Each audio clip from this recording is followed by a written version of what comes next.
The Mandalorian Episode 2 is finally out, Chapter 10 called The Passenger. While not as exciting as the premiere, it was great in its own way and we got a lot of more references as well. I do wish we would move on from these small tidbits as the season progresses, but it doesn't hurt that we get a steady dose of Star Wars lore throughout these episodes. Something major though happened with Baby Yoda, and I'm gonna talk about it later on in the video. So let's start with the episode, and it basically starts off where we last left the Mandalorian on a speeder bike traveling to Mos Eisley. He has now gotten Boba Fett's armor and is basically carrying it around with him. The path though is treacherous for the Mandalorian, as a group of bandits had noticed him coming and were preparing a trap specifically for him. Once they notice him coming, they try to speed things up, and as the Mandalorian approached, they lifted the contraption, the trap, which tripped up the Mandalorian's speeder bike, and subsequently he fell over together with all the rest of his stuff and Baby Yoda too. Now unfortunately for him, this meant that he was left without transportation. The speeder bike was blown up and the bandits go immediately on to attack him, but this little guy on the right is something that we have not yet seen in the Star Wars universe, and we get introduced to what seems to me like a Jawa bandit, a Jawa pirate of sorts. We've never really given legitimacy to the Jawa Corporation. I don't know what even to call it, they're just simple traders. But this little fella has gone far beyond, and as the Mandalorian handles those two other bandits, he grabs Baby Yoda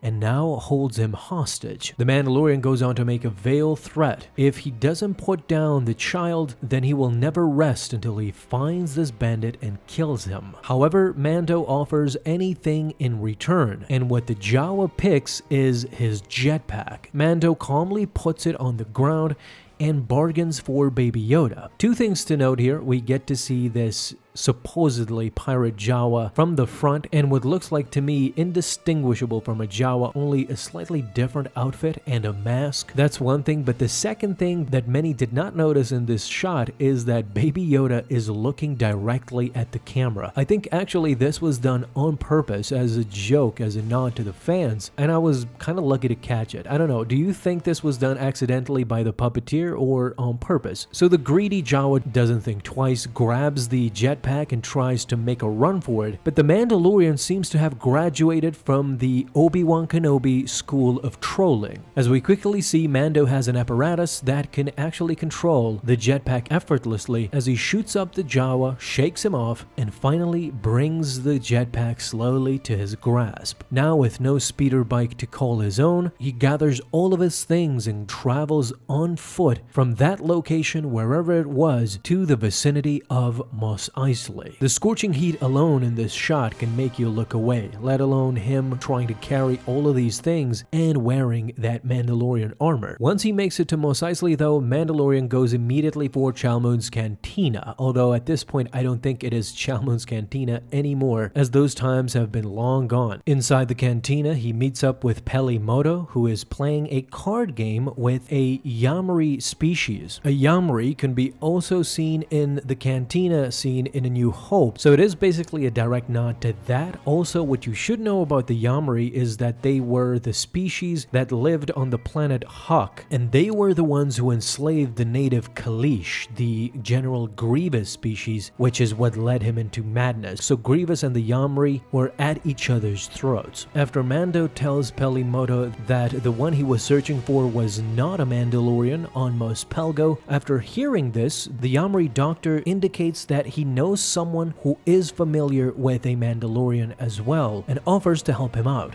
The swindler Peli Motto does make a deal in the end, but what Mando doesn't know is that there is a catch to this supposed deal. Once they make it to the spaceport, they start talking about it, but quickly, just to observe the spaceport and everything that there is inside of it, not only do we see a Treadwell droid roasting dragon meat, but in this shot in the background while the Mando and Peli Motto Yoda are talking, you can see a modified gonk droid in the back there. To make it short, Peli Motto finally reveals the catch to this Mandalorian tip line, and it is for him to carry some cargo, although it is live cargo. It is a frog species-like lady that we will call the Passenger, same as the episode is called. And the other catch is that the Mandalorian cannot travel by hyperspace. He needs to travel sublight, and he is very irritated by this, as a lot of people are hunting him down. But the problem with the Passenger is her spawn is coming as well. She needs her eggs fertilized by the equinox, or her line will end. The location where the Passenger needs to go is the asteroid moon of Trask. There her husband will wait for her, and it is there that a location of this Mandalorian, that it is located on this sector, will be revealed to the Mandalorian, once of course the transport is all finished with. This is not to the Mandalorian's liking at all, but he has no other choice basically other than to send the Passenger, and once they arrive he will discover the location of the other Mandalorian. And so the Mando and the Passenger strap in for a long ride, since they're not traveling by hyperspace. Now Baby Yoda for some reason gets obsessed with the eggs. Not only were they beautiful to look at, but he was also trying to eat all of them if the Mando did not stop him. It is around this time that the Mandalorian gets waken up by incoming fighters,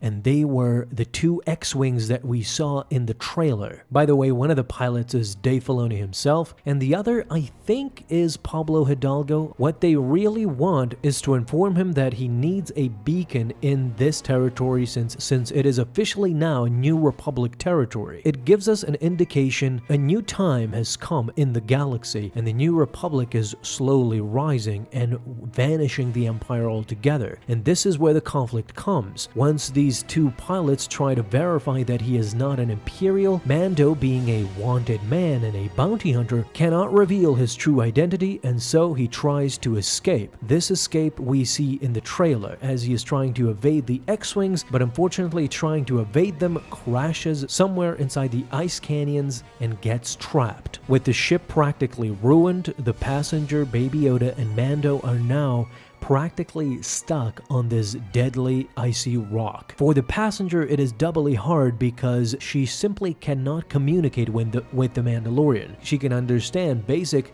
but she cannot retort back, and so Mando simply does not understand her. But what she is trying to do is keep the eggs warm in order for them not to die. She even reprograms a droid that Mando previously had shot down just in order to communicate, and it made some leeway as Mando got out of the ship and tried to rectify it, repair it as much as he can, and then limp to the next spaceport. This is the moment where a fascinating thing happens. You see, we've grown accustomed to hearing baby sounds from Baby Yoda. Nothing more really. He hasn't done anything, said anything, talked, or even made noises to that effect other than baby sounds, cute sounds, and all that. But this was the moment when Baby Yoda first attempted to talk. I've grabbed some small sounds from the video footage. I'm gonna play it here quickly. Disney, please don't take this down. And here you go, the first official words that Baby Yoda spoke.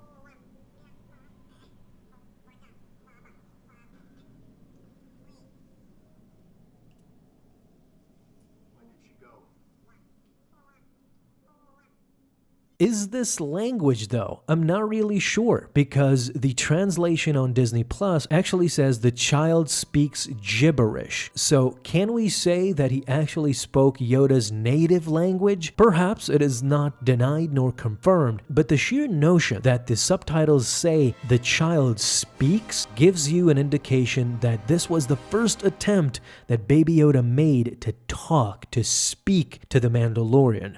This is giving us an indication that he is actually growing up before our eyes. So how much do we have to wait until he actually gets to talking? That'll be interesting. Maybe by the end of the season, maybe season 3, he will get to mutter some words. I don't know, but I'm always gonna think about this particular moment whenever Baby Yoda will start to talk. This is where it all started. So in the end, the Mandalorian gets hint from Baby Yoda that the passenger has left the ship, and once Mando tracks her down, he finds her by a warm bath of natural resources that the lady had found on this planet. While Mando is trying to gather all the egg and telling her that it's not safe, Baby Yoda of course wanders off and discovers a multitude of different shaped rocks that are quite interesting, that we quickly learn are not actually rocks but eggs. To make matters worse, Baby Yoda actually digs into one and eats the embryo inside. And in very horror-like fashion, we learn that these eggs are primed for hatching. As the camera pulls away, we get to see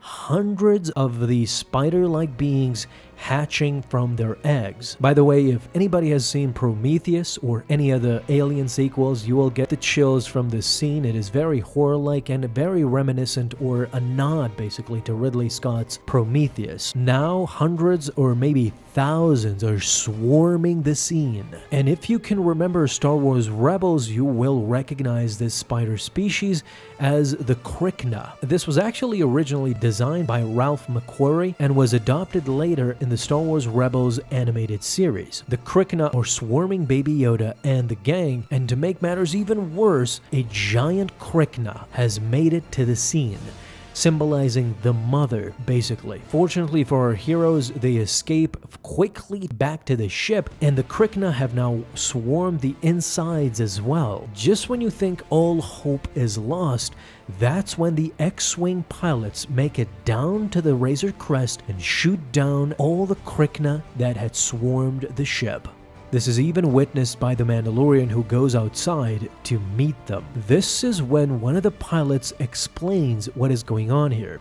You see, after they were searching for the Razor Crest, they came upon vital information. Yes, the Mandalorian did have an outstanding arrest warrant against him, but he also captured 3 bounties or prisoners that the New Republic had trouble finding. To add to that, Mando also saved the life of Lieutenant Devon, a New Republic officer who was handling the prison ships, and Lieutenant Devon, if you have forgotten, appeared in the Prisoner episode, Chapter 6, in the first season. The pilots had now repaid that debt by saving the Mandalorian's life, and now they went on their way. Mando was trying to do the same thing, trying to repair the ship. He was content with simply limping, as he said, to the next spaceport where he could make an overhaul basically and fix it all together once they arrive. What was most important at this moment was their lives. If they could make it alive out of this rock, then they were good. And this is basically how the episode ends, with them limping around on space, trying to make it to the next spaceport. Not a crazy episode per se, but at least we got to hear gibberish from Baby Yoda. Was that Baby Yoda speak, or will that not matter in the future? Talk to me down below in the comments. Thank you guys so much for watching this episode, and if you enjoyed, leave a thumbs up down below, subscribe for dailies. Now you have an awesome day, Star Wars fans. I'll see you in the next video, and may the Force be with you. Until then.